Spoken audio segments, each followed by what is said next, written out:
Hey. Welcome. I'm your humble host, Fizz Ed Music, and this right here, this is Urban Politics. Want to thank you all for liking and subscribing as you do. Please, as soon as this video is over, take yourself on over to YouTube, like and subscribe, Fizz Ed Music, Urban Politics. But without further ado, ladies and gentlemen, I want to jump right into it like a car and drive because there's all types of tasty and delicious politics to sink our teeth into. I'm going to tell you, ladies and gentlemen, Fizz Ed, me, has been checking my mail, right? And in the mail, I got a whole bunch of mailers about the upcoming vote. A couple of things that are coming up that we can vote on. First of all, we're going to talk about issue 16. Now, issue 16 was an issue, or is an issue about the library. I imagine funding our libraries or defunding our libraries. We got 23 great libraries here in Columbus, Ohio, and they need money, ladies and gentlemen. You can't run a library without no funds, right? So we got issues coming up whether to support these libraries or not. Here's some of the stuff. You've probably gotten this in the mail too. You know, we got like an older gentleman right there with a young lady, and they're both the librarian. That's interesting because those are two of the biggest populations that probably libraries serve, like students and different things like that. You know, job seekers, which they talk about in some of these mailers, right? Check it out. Listen. It says our Columbus Metropolitan Library, a safe space that helps our communities thrive, plays a critical role in educating our children, provides outreach and necessary services for our aging population, connects residents with meeting places, technology, and community resources, a welcoming place that is free and accessible to all. I would echo that. I agree. Like I said, I guess you could say I've kind of worked in and around libraries my whole life, working with the youth. I would take kids there to show them how to job search on the computer and use different other resources at the library and stuff like that. There have been times I've been at the library shooting this show or doing other things. I've seen other older adults such as myself who are job seekers themselves getting on the computer, going to Craigslist and other different things like that. So libraries are definitely needed. They're a necessity for that. They also serve as good meeting places. People can meet there for different reasons or whatnot. Unfortunately, you know what I'm saying, our young people don't have too much to do after school. Gotten rid of a lot of the rec centers. Still got plenty of libraries that these young people can go to. And even if they're just getting on the internet and, you know, some of them little kids playing Roblox or whatever, or downloading music or whatever, at least they're not on the street. At least they're doing something productive, you know, around educational materials, right? So that's one good mailer. And I think we should support our libraries, right? Here's another one that, of course, look right there. You can see all these kids at a library and stuff. And then it says, there's something for us all. There's something for us all. And that's true. That's what I was just saying. There's something for everybody at the library, right? So here they're talking about how, first of all, Columbus Dispatch said it is more important than ever that Franklin County supports its library system. That's what Columbus Dispatch was saying. Our Columbus Metropolitan Library provides a strong value for us all. Each of our library's 23 locations provides access to information, meeting spaces, technology, and much more. Each day, thousands of residents throughout the Columbus metropolitan area visit the library. And that's real spit right there, ladies and gentlemen. The library is vital. What does it help? It says our Columbus Metropolitan Library plays a critical role in school help. Yes! Plenty of kids after school, they go right to the library, and you know what they get? Help on their schoolwork. A lot of libraries have programs where they have an adult paid to sit there and help the kids with their schoolwork. So that's huge right there. We got that going on. Helping job seekers, I already talked about that. I've taken like some of the teenagers that I work with and stuff like that, taking them to libraries to show them different ways, you know, to job search over the computer and stuff like that. See a lot of adult job seekers in there. The library is vital for that. Kindergarten readiness, of course. Hey, one of the first places that these young people are introduced to a book is at what? Their local public library. That right there, we need to fund it for just that right there. The first time a young person is introduced to a book is usually at their local library. Providing meeting spaces. How many times have you either one of them do a meeting? I've done meetings for urban politics. I've done shows for urban politics out of libraries. Libraries are a great place, a great meeting place for people who might have a small business or something like that, or a person like me doing a political show, or just people coming together maybe on community issues or community matters. So libraries are vital for that. It says whether you choose to vote early or on Tuesday, November 7th. I'm voting on Tuesday, November 7th. Why? Been busy, ladies and gentlemen. I'm just like you. I got a job every day. I don't sometimes have the time to do early voting. I love to. If you watch this show, you know my favorite type of voting is absentee ballot. But I wasn't able to get my absentee ballot. So guess what? Looks like I'm getting up extremely early Tuesday morning. I'm going to try and be at the polling place at 6:30, and I'm going to cast my vote with a bunch of other Americans, right? Moving on, there's some other issues that we have to vote on. Here's another one. We're going to just talk about issue 1. Now, issue 2 is the marijuana initiative. You know, you're either for or against marijuana. A lot of people are for it, and I think that's going to pass real easily. You know what I'm saying? There's people who are chomping at the bit to vote for that. Marijuana probably should have been recreational anyway. You know, alcohol is recreational. Tobacco is recreational. Why not marijuana? So it's on its way, and it'll be right there. And they really have needed to take it out of those top tier drugs anyway, because I don't think you can compare marijuana to heroin or cocaine or any of those other drugs. So it is what it is, but that's another thing that people have a chance to vote on Tuesday. You know, and you can vote yay or nay on, you know, issue 2, which is the marijuana issue. Like I said, I think a bunch of people are going to vote yay on it just because that's the times we're living in, ladies and gentlemen. Moving on, let's talk about issue 1, which is the abortion issue, right? That's a hot button issue, right? Because the right has been trying to get rid of abortion for about as long as I've been alive, a good 50-some years. I'm 47, ladies and gentlemen. 50 years they've been trying to overturn Roe versus Wade, and they did it. They did it. They've been able to get a whole lot of little stuff off because they got that conservative majority on the court, right? But that was one of the things that they were able to get off. They were able to overturn Roe versus Wade. So, with that being said, this doctor right here, maybe you've gotten this in the mail. You know, now this right here, you know what I'm saying, has a Caucasian young lady. You know what I'm saying, as the doctor who's speaking in this mailer right here to people, and she's saying that my patients should make their medical decisions with their families, not the government. There you go. You hear that a lot. Ohio's extreme ban prevents Ohioans from getting an abortion even when the unthinkable happens. Issue 1 is a reasonable, common sense solution that blocks the ban and restores the rights we had for generations. Like I was saying, Roe versus Wade was the law of the land for a good 50 years. They got a conservative majority on the court. They overturned it that quick. So there it is. So that's why they add that caveat in there. You know what I'm saying? Common sense solution that blocks the ban and restores the rights we had for generations. For 5 generations, they've had that right, and now it's been taken from them. It said, vote yes on issue 1, 2.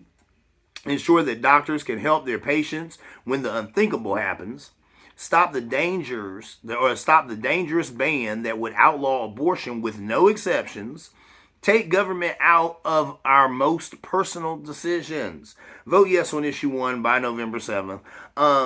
So I get it here. You know what I'm saying? And it all depends on where you land on this abortion issue. It says, as a pediatrician, it's my job to protect children. We must vote yes on issue 1 so the government's abortion ban won't stop me from doing my job. This is a doctor talking. I feel her. You know what I'm saying? And really this right here, they keep drumming up that one horrible situation. And I guess it went down here in Ohio. We have a 10-year-old girl who had to go to another state to get an abortion because it was outlawed here in Ohio and she couldn't get it. Now, I've seen commercials kind of rebuffing that.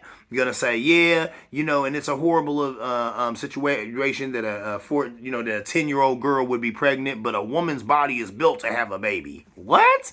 No, that's ridiculous. Number one, now that is true. A woman's body is built to have a baby, but probably not at no 10 years old. And guess what? In the end of the day, it's still that woman's choice. You might not want to hear that, ladies and gentlemen. That's how I feel anyway. That's her choice if she wants to put her body, her mind, and probably her soul and just being through that. Because it ain't no easy thing. You know, I bear witness to a couple of kids being born, right? And the whole thing is an ordeal. That whole 9 months is quite the ordeal. It's quite the undertaking that these women take on sometimes. A lot of them, most of them are happy to do it, can't wait to do it. But some of them don't want to do it. And that is their choice, and they should have that choice, right? So it's a shame that you get people that will want to try and make a woman have a baby. I think, you know what I'm saying? Like I said, it's their choice. I've always gone on record of this show as saying that I think all the women in the world should get into a room, figure out how we're going to handle abortion, and then they could come out and inform us men, and we can work up. We can we can work it just so, right?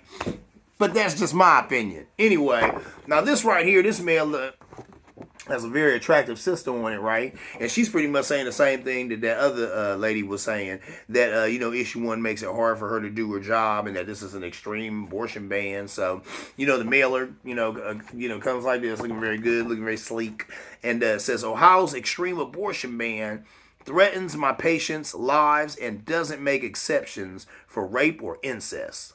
That right there, I mean, I think rape, incest, and what about health of the mother? Health of the mother. Are you telling me that a doctor could sit in a room with a woman and let her know that, hey, if you try to have this baby, you will die. You cannot sustain this child. You will die. Now, there are plenty of women who were pregnant and got the news from a doctor that having that baby will kill you. And you know what they did? They said, I'm going to have this baby. And they died during that childbirth. But that was a choice that they made. They said that this child is so important that I'll go ahead and risk my own life for this baby to be born. Steven Universe. You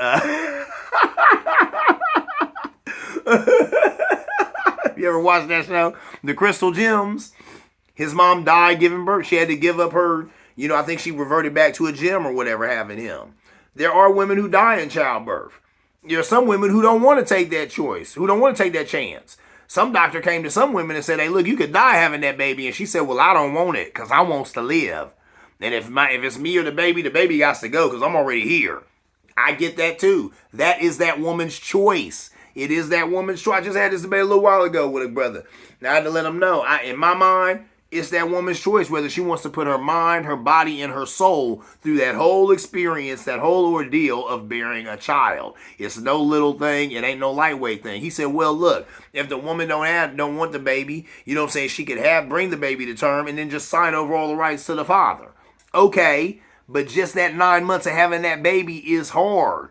That is an arduous task. Maybe she don't want to put her body and her mind through that 9 months of labor. That is also her choice to not do that if she don't want to. Anyway, just saying. Moving on. Another thing is, she said, vote yes on issue 1 to get government out of your personal decisions. Ohio's extreme abortion ban puts women's lives at risk and has no exceptions for rape or incest. Issue 1 is a reasonable, common sense solution that blocks Ohio's abortion ban and ensures that families, not government, once again have the freedom to make personal medical decisions. Return decisions about abortion to women and their families. They're saying that we need to stop the dangerous ban that puts women's lives at risk and has no exceptions for rape or incest. Take government out of our most personal medical decisions. I hear that.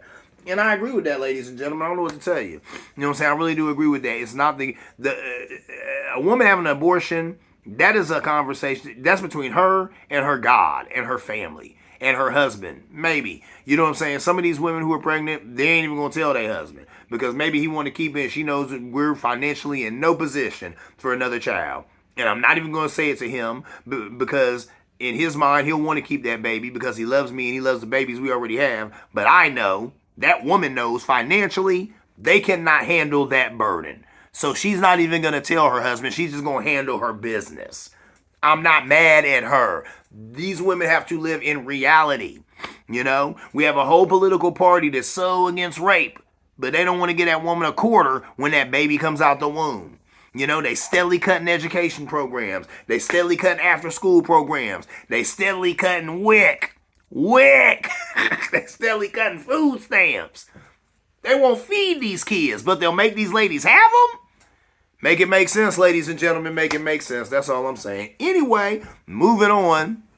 Let's talk about my IPA of the week. This is a good one right here. I'm wondering if I've talked about this before, but if so, well, I'm talking about it again. This Southern Tier. This is a good one right here. And as you can see, this came in a tall can. It is 9.5. Can you read that? Let me get the light right here so you can see it. 9.5% alcohol. Let me tell you what, it gets you lifted, ladies and gentlemen. It's good. This 2X Juice Jolt extra juicy double IPA.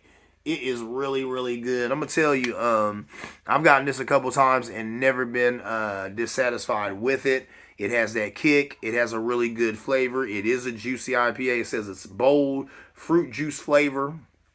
I will agree.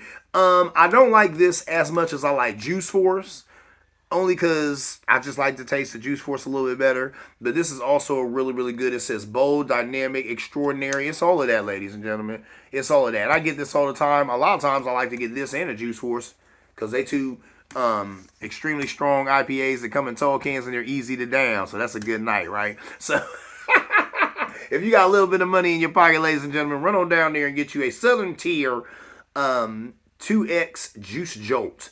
Extra juicy double IPA. Bold fruit juice flavor. All of that. This is good stuff right here. Like I said, it's 19.2 fluid ounces, 9.5% alcohol. You sip one of these and your night will be set off right. Ladies and gentlemen, that is my time. I'm looking right here, 15 and some change seconds, minutes, excuse me. That's great. I don't want to hold you no more longer than that. You got a whole life. You got things to do. Thank you for kicking it with your boy, Fizz Ed Music. I'm Fizz Ed Music. This is Urban Politics. And as always, ladies and gentlemen, see you around like a donut.